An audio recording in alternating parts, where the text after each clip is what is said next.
Merci pour votre confiance et fidélité à la chaîne mère. Il est 13 h à Bamako, la même heure à Conakry.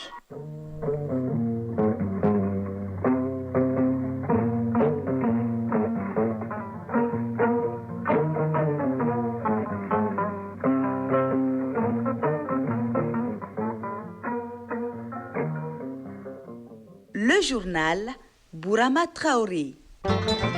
Mesdames et messieurs, bonjour et bienvenue dans cette édition, la deuxième de Mali Actualité, les titres. Il enfile le costume de président de plein pouvoir. Le général Mamadi Doumbouya a été investi hier et appelle les Guinéens à l'unité. Le chef de l'État Assimi Goïta y était aux côtés de nombreux dirigeants du continent. Les échos dans cette édition. Au Bénin, aucun député de l'opposition ne siégera dans la prochaine Assemblée nationale. Les camps présidentiels remportent les 109 fauteuils de l'hémicycle à l'issue des dernières législatives. Près de 7 pour Yoweri Museveni, le président sortant de l'Ouganda est réélu avec plus de 71% des voix selon les résultats définitifs de la présidentielle du 15 janvier dernier, une élection contestée par l'opposition. C'est un coup de tonnerre diplomatique entre Israël et l'administration Trump. Le premier ministre israélien rejette la composition du nouveau comité exécutif chargé de gérer Gaza. Pourquoi? Mohamed Sangaré nous répondra. Qui du Sénégal ou du Maroc va succéder à la Côte d'Ivoire? La réponse à l'issue de la finale de la 35e Coupe d'Afrique des Nations de football qui se joue ce dimanche, coup d'envoi 19h temps universel. Quand vous constatez la remontée d'une partie du contenu de l'estomac dans le sauvage, vous souffrez ce qu'on appelle le reflux gastro-œsophagien auquel s'intéresse le Focus Santé. La maladie concerne tous les âges. C'est tout pour les titres. Le chrono tourne désormais pour Mamadi Doumbouya pour cette nouvelle année à la tête de la Guinée. Le président élu le 28 décembre dernier, dès le premier tour avec 86,72% de voix, a prêté serment hier pour respecter et faire respecter la constitution du pays. Une cérémonie d'investiture qui a réuni autour du peuple guinéen plusieurs dirigeants du continent, dont le président de la transition, le général Assimi Goïta. Dans son discours d'investiture, le président Mamadi Doumbouya a appelé ses compatriotes à l'unité et s'est engagé à relever les défis de l'heure. Les récits de nos envoyés spéciaux à Conakry, Yaya Konaté et Tchédja Kamara. Sur la voie de la consolidation des relations séculaires qui unissent le Mali et la Guinée, deux pays qui partagent beaucoup plus qu'une simple frontière, deux pays unis par l'histoire. La République de Guinée avait justement un rendez-vous avec l'histoire ce 17 janvier 2026 et le Mali, à travers son président, a tenu à être à ses côtés. Le général d'armée Assimi Goïta est accueilli à l'aéroport international Ahmed Sékou Touré par le Premier ministre et le chef de la diplomatie guinéenne, l'ambassadeur du Mali en Guinée et les Maliens établis sur place. Après un bref passage au salon d'honneur, place à un accueil populaire, un moment de communion avec les Maliens vivant ici. Pour l'investiture de son président élu, la Guinée a vu les choses en grand. Le jeu en valait bien la chandelle puisque l'événement marque aussi la fin de la période de transition. Artères pavoisées, affiches géantes, sécurité maximale et incite à la dimension de l'événement. Le stade général Lassana comptait 50 000 places assises et pas une seule de libre. Sept chefs d'État africains, des délégations venues des quatre coins du monde, des représentants d'organisations internationales, les partenaires de la Guinée sont au rendez-vous. Sous les ovations d'un public des grands jours, les invités de marque s'installent à la tribune d'honneur. Ils sont rejoints peu de temps après par le président Doumbouya qui fait une entrée remarquée au stade. Après un tour de piste suivi des honneurs militaires, le ton est donné par une prestation artistique qui sera suivie d'un défilé motorisé.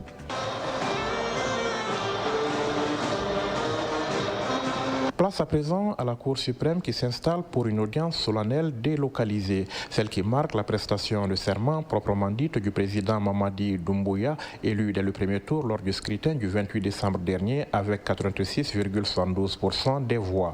Je jure devant Dieu et devant le peuple de Guinée. Après avoir prononcé la formule du serment, le président de la République reçoit les attributs du pouvoir des mains du grand chancelier des ordres nationaux. Fraîchement renvoyé à l'exercice de ses fonctions, il prononce son discours d'investiture dans lequel il invite les Guinéens à l'union et s'engage à relever les défis du moment.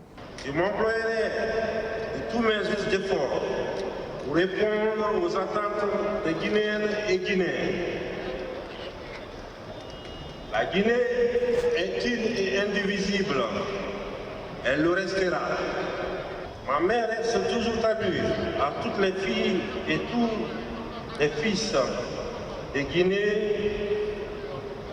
On ne construit pas une nation dans la division et on ne bâtit pas la prospérité sur la haine. L'investiture du premier président de la Ve République marque le début d'une nouvelle ère politique en Guinée, celle qui incarne la volonté du peuple guinéen de prendre son destin en main sous le leadership de celui qu'il a choisi pour le diriger pour les 7 prochaines années. Nous restons hors du Mali. En Côte d'Ivoire, Patrick Achi s'installe au perchoir. L'ancien Premier ministre et candidat du RHDP est élu président de l'Assemblée nationale avec près de 85% des voix contre 14% à Lazare Yao Yao, candidat du PDCI. Dans sa première prise de parole, le nouveau président du Parlement ivoirien promet de travailler avec impartialité. Pas de nouveau président à la tête de l'Assemblée nationale du Bénin, mais une certitude. Aucun député de l'opposition ne siégera dans les prochains parlements. Les 109 fauteuils se répartissent entre les deux poids lourds du camp présidentiel. 76 pour l'Union progressiste, le Renouveau contre 49 pour le Bloc républicain. Les démocrates sont autour de 17%. Les 450 000 voix recueillies au plan national ne lui donnent aucune représentation parlementaire. Du Bénin, cap sur l'Ouganda où la surprise n'a pas eu lieu. Le président Yoweri Museveni reste au pouvoir pour 5 nouvelles années. Selon les chiffres définitifs, il remporte la présidentielle du 15 janvier dernier avec 71,65% des voix. Son principal rival, Bobi Wine, lui, obtient 24,72% des suffrages exprimés. Bonjour, Lassine Keita. Bonjour, Bourama Traoré. L'opposition ougandaise rejette la réélection de Yoweri Museveni. C'est une réélection qualifiée de brillante du chef de l'État sortant de l'Ouganda, Yoweri Museveni, âgé de 81 ans, dont 40 ans déjà passés au pouvoir.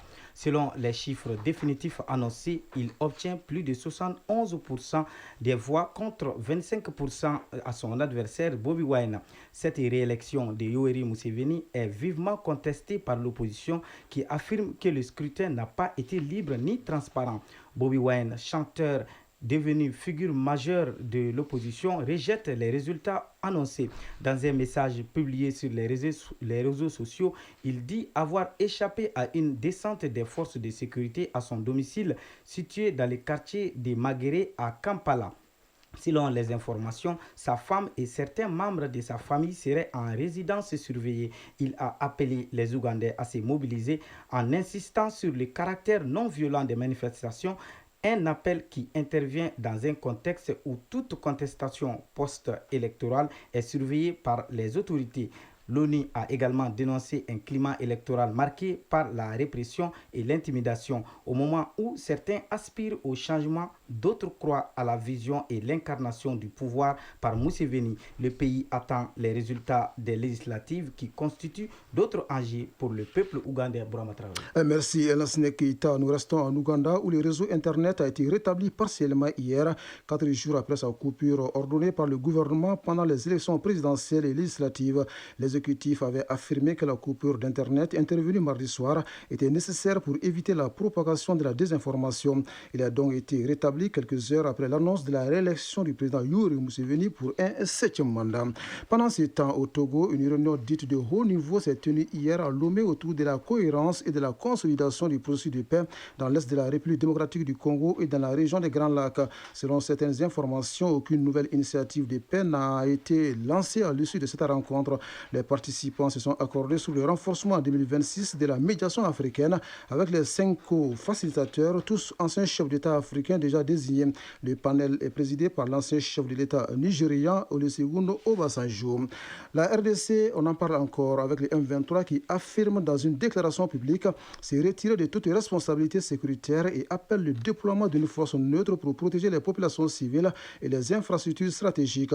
Pour l'instant, ni le gouvernement congolais ni la mission des Nations Unies pour la stabilisation à RDC n'ont officiellement réagi à cette déclaration du mouvement armé. Cette absence de réaction maintient les populations civiles dans l'incertitude quant à l'avenir du processus de paix et à la garantie de leur sécurité immédiate.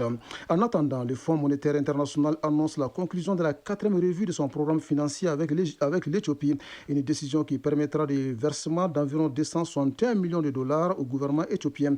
Attribué en 2024, le programme de près de 3,4 milliards de dollars visait à soutenir un ambitieux programme de réformes économiques, incluant notamment une révision en profondeur de la dette extérieure du pays. Au même moment, le président président américain propose sa médiation à l'Égypte au sujet du grand barrage de la Renaissance dans le but d'apaiser les tensions régionales. Donald Trump a publié vendredi sur son réseau social Truth Social une lettre adressée au président égyptien Abdel Fattah al-Sisi. Dans sa lettre, le président américain assure son homologue égyptien que la question du partage des eaux du Nil se place tout en haut de son agenda. Hors du continent, Israël rejette la composition d'un organe du Conseil de paix pour Gaza annoncé par le président américain Donald Trump.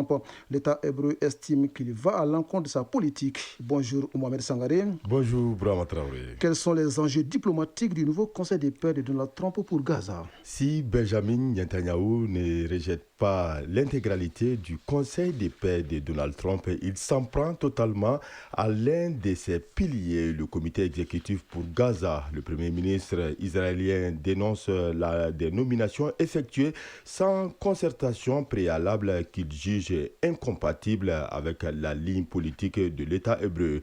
Netanyahu cible particulièrement la Turquie et le Qatar. Le dialogue avec Ankara est rompu suite aux accusations de génocide portées par Erdogan, tandis que l'influence de Doha suscite une méfiance persistante en Israël, alimentée par des soupçons de corruption et la proximité du royaume avec le Hamas. En parallèle, l'architecture du plan américain se dessine. Ce conseil de paix adoubé par l'ONU pour piloter la reconstruction de Gaza affiche un casting international. L'Argentin Javier Milei s'est dit honoré d'y siéger, rejoignant potentiellement le Canadien Mark Carney. L'ex-premier ministre britannique Tony Blair et le secrétaire d'État Marco Rubio. Côté égyptien, on étudie encore la question. Sur le terrain, la phase 2 du plan Trump a été lancée mercredi dernier. Elle prévoit le désarmement du Hamas et le retrait progressif de l'armée israélienne et le déploiement d'une force multinationale. L'une des perspectives que le Hamas rejette déjà en bloc, qualifiant ce conseil de projet colonialiste. Merci Mohamed Sangaré pour ces explications. Retour à l'actualité nationale dans un instant. Ça roule à nouveau sur la route Tombouctou-Gao. Le tronçon avait été interrompu suite à la montée des eaux du fleuve.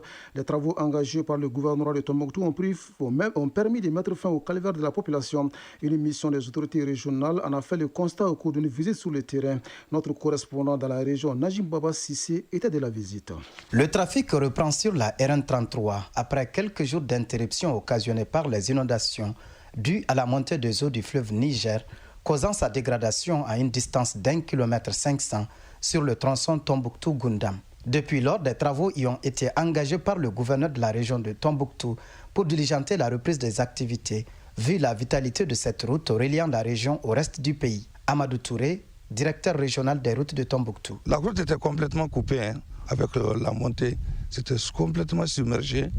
On a rechargé en moellon, en banco et en latérite. Voilà, aujourd'hui, la circulation est rétablie sur le tronçon. Le tronçon endommagé est à une vingtaine de kilomètres de Goundam dans la commune rurale d'Alafia. Ces travaux de réhabilitation financés grâce au reliquat des fonds de contribution de la Biennale artistique et culturelle Tombouctou 2025 sont salués par les autorités communales. Yehia Konta, maire de la commune rurale d'Alafia. À partir du mois de décembre, déjà, le tronçon était coupé et le trafic était interrompu. Alors il faut dévier au niveau de la zone des sables. Et là, ce n'est pas n'importe quel véhicule qui peut le faire. Avec la contribution des acteurs de la région et aussi d'autres partenaires et les reliquats de la gestion de la biennale, le gouverneur, avec les forces vives, ont bien voulu injecter une partie sur ce tronçon d'intérêt national. Le conseiller aux affaires économiques et financières du gouverneur, conduisant cette mission de supervision, se réjouit de son constat. Malik Guindo. Nous avons constaté que vraiment la partie dégradée quand même a pu être donc réhabilitée et que les trafics ont repris. Donc je pense que vous voyez à côté juste des véhicules qui passent, des motos, donc je pense que le trafic a repris. Selon le directeur régional des routes, des dispositions sont déjà en cours pour la réfection durable de ces tronçons pour le bien-être des usagers, car cette situation récurrente de montée des eaux paralyse l'ensemble des secteurs de la région. Tombouctou, Najim Baba Sissé, Maouloud Tandina pour le RTM.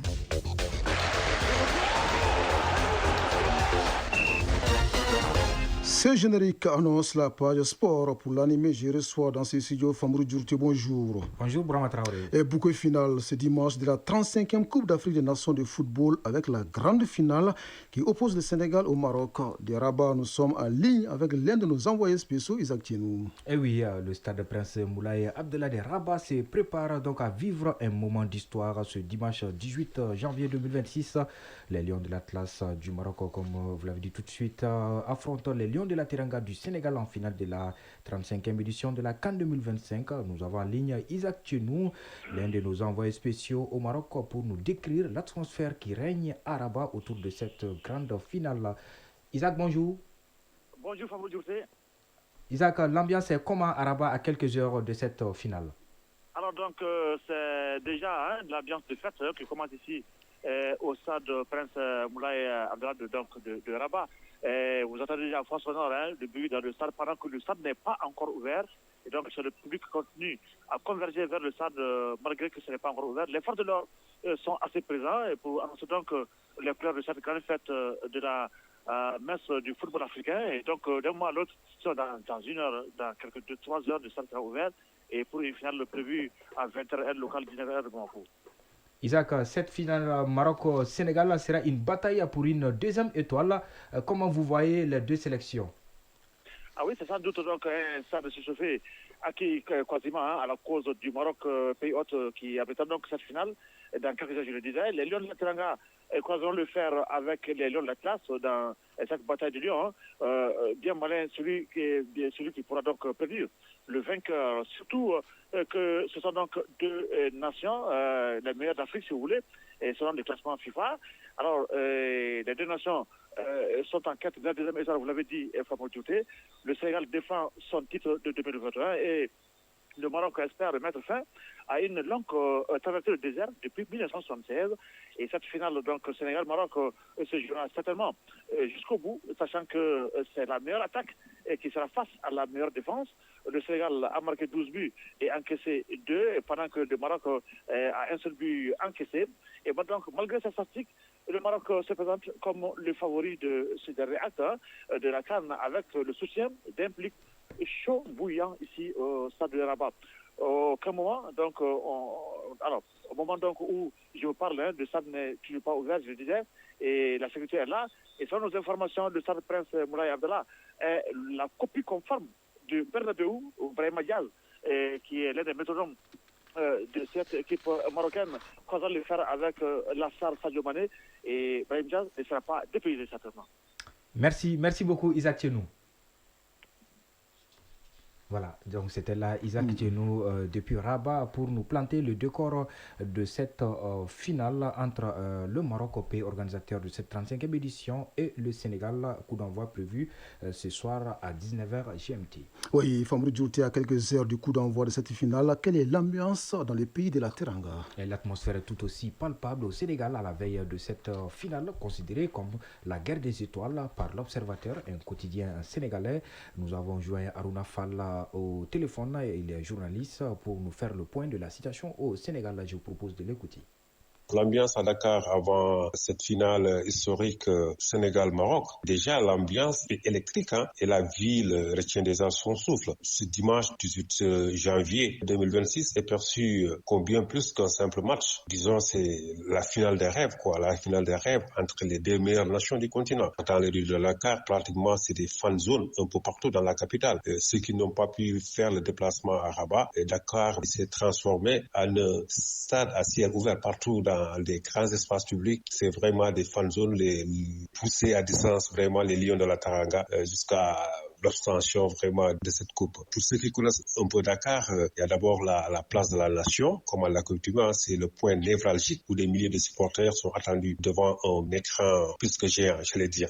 Il y a aussi le CCS et la foire internationale de Dakar aussi. Il y a une fan zone spécialisée qui a été installée en plein cœur qui peut permettre vraiment aux gens de venir suivre vraiment ce match-là aussi. Il y a aussi l'Institut français et les grands hôtels de la place. Tout le monde se mobilise vraiment pour que personne ne rate vraiment cette finale finale. Dans les marchés, un peu partout, il y a la fièvre verte, jaune, rouge qui monte. Dans les petits commerces, la vente des drapeaux, des maillots, des sifflets, et vraiment, ça commence à exploser. À chaque carrefour, les couleurs nationales sont omniprésentées. Le slogan Manko Houti Ndamli, unis pour la victoire, résonne partout. La fièvre commence à monter. Les Dakarois, vraiment, ont conscience de vivre vraiment un moment unique parce que le Sénégal et le Maroc n'ont chacun qu'une seule étoile. Donc, cette finale est vue vraiment comme le sommet absolu du football africain.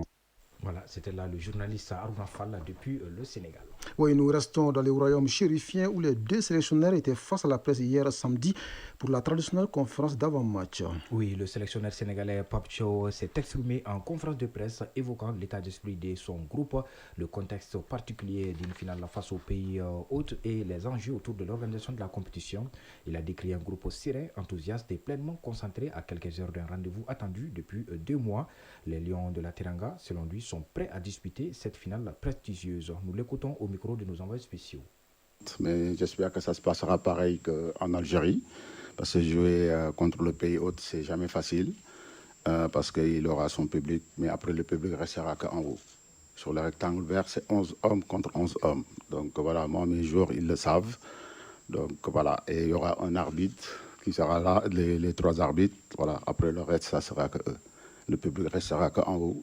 Et le reste, ça se décidera sur le terrain. Et espérons que voilà, ça se passera bien. Et le pays hôte en Algérie, ça s'était très bien passé. Et sur côté organisation, tout, on était vraiment satisfait avec l'équipe locale.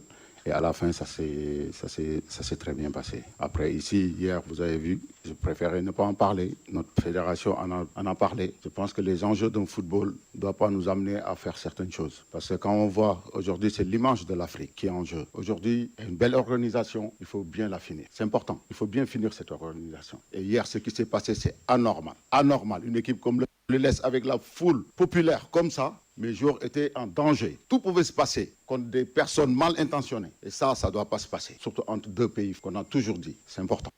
Voilà, c'était là le sélectionneur sénégalais Pape Thiaw, un extrait de sa conférence de presse avant un match. Le sélectionneur marocain Walid Regragui est à une marche de réaliser le rêve de tout un peuple, offrir au Maroc un premier sacre continental depuis 1976.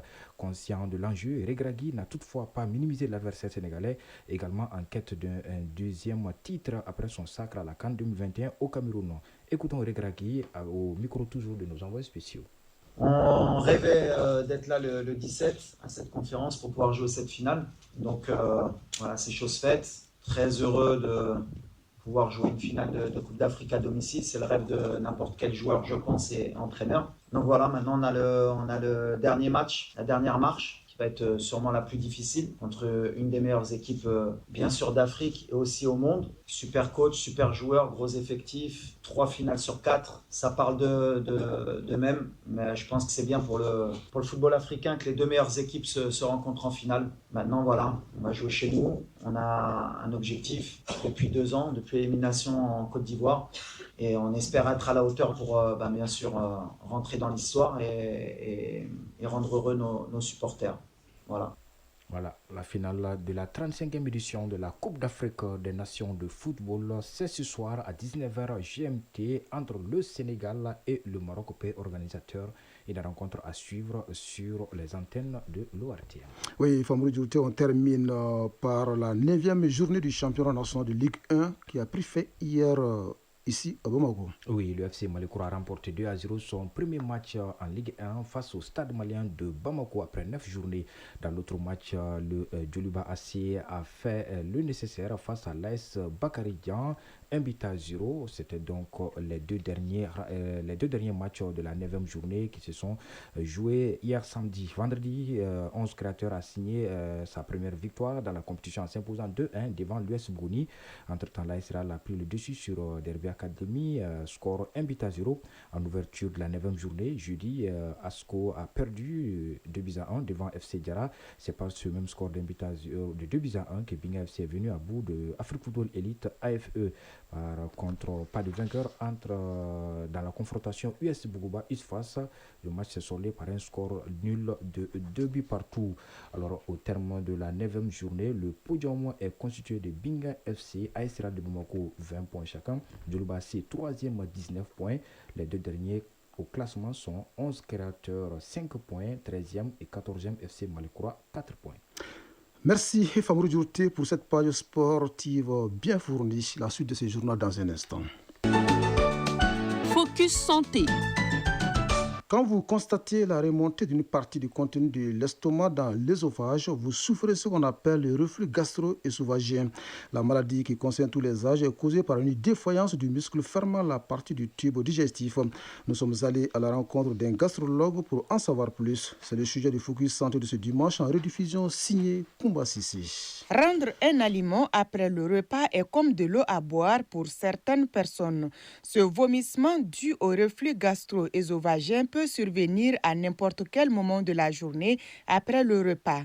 Professeur Ganda Soumaré, gastrologue. Le contenu de l'estomac remonte vers l'œsophage et cela est dû à une défaillance soit fonctionnelle ou mécanique d'un muscle qui se trouve au niveau de la frontière entre l'œsophage et l'estomac. Lorsque cette frontière, ce muscle est défaillant, donc ça ne peut pas se fermer correctement. Donc, le contenu de l'estomac peut remonter vers l'œsophage. Toutes les conditions qui peuvent exercer une pression au niveau de l'estomac peuvent favoriser le reflux gastro-œsophagien. La fréquence du RGO est fréquente chez les personnes qui sont en surpoids. Il y a la grossesse qui peut favoriser le reflux gastro-œsophagien. Il y a aussi le port des vêtements trop serrés à la taille. Donc quand on a des troubles digestifs, cela peut favoriser le reflux gastro-œsophagien. Comment savoir si on souffre du reflux gastro-œsophagien? Professeur Ganda Soumaré. Les manifestations cliniques peuvent être diverses. On peut avoir des brûlures de l'estomac. On peut avoir des douleurs, ce qu'on appelle des douleurs rétrosternales, qui peuvent simuler des douleurs thoraciques, mais qui n'ont rien à voir avec des pathologies cardiaques ou pulmonaires. On peut avoir même souvent de la toux ou une sensation de suffocage en se couchant. Souvent, il y a des manifestations otorhinolaryngologiques, comme des angines, des pharyngites ou des laryngites. Le diagnostic du RGO ou du reflux gastro-œsophagien se base essentiellement sur les symptômes, sur la clinique. À travers les manifestations cliniques, on peut poser le diagnostic du reflux gastro-œsophagien. Mais parfois, on peut amener à faire l'analyse du pH œsophagien, c'est-à-dire la teneur de l'acidité dans l'œsophage. Il y a d'autres examens, mais ils sont utilisés pour rechercher les conséquences ou les complications du reflux gastro-œsophagien, telles que la fibroscopie. Justement, ces complications peuvent aboutir à la cancérisation de l'œsophage. Pour ne pas en arriver là, quelqu'un qui souffre du RGO doit avoir une hygiène de vie et éviter certains aliments. En suivant ce régime, le traitement sera facile.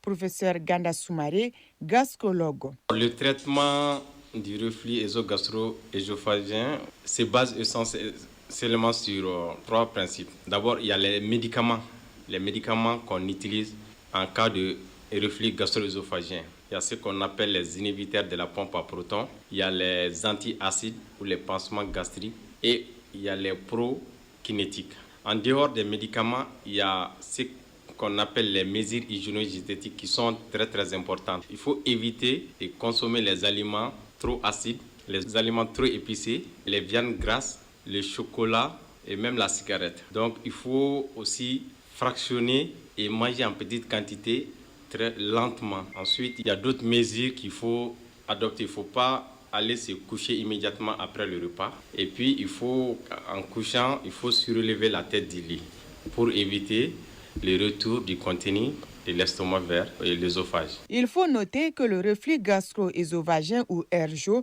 peut concerner tous les âges. Et le traitement est bien possible si la maladie est diagnostiquée tôt chez les patients et que ces derniers respectent toutes les consignes données par le médecin traitant. Merci Koumba Sissé. Cette page santé referme cette édition, la deuxième de Mali Actualité, qui vous a été servie par Bintou Traoré à la mise en onde, à la mise en ligne Bekay Sissé et au micro Bourama Traoré. Merci à Lansina Keita qui m'a aidé à la préparer. Lansina Keita que vous allez retrouver juste après moi pour la synthèse de l'actualité de la semaine. Le prochain rendez-vous avec l'information, c'est à 19h30. Grand merci à vous de nous avoir suivis. Excellente fin de journée à vous, où que vous soyez.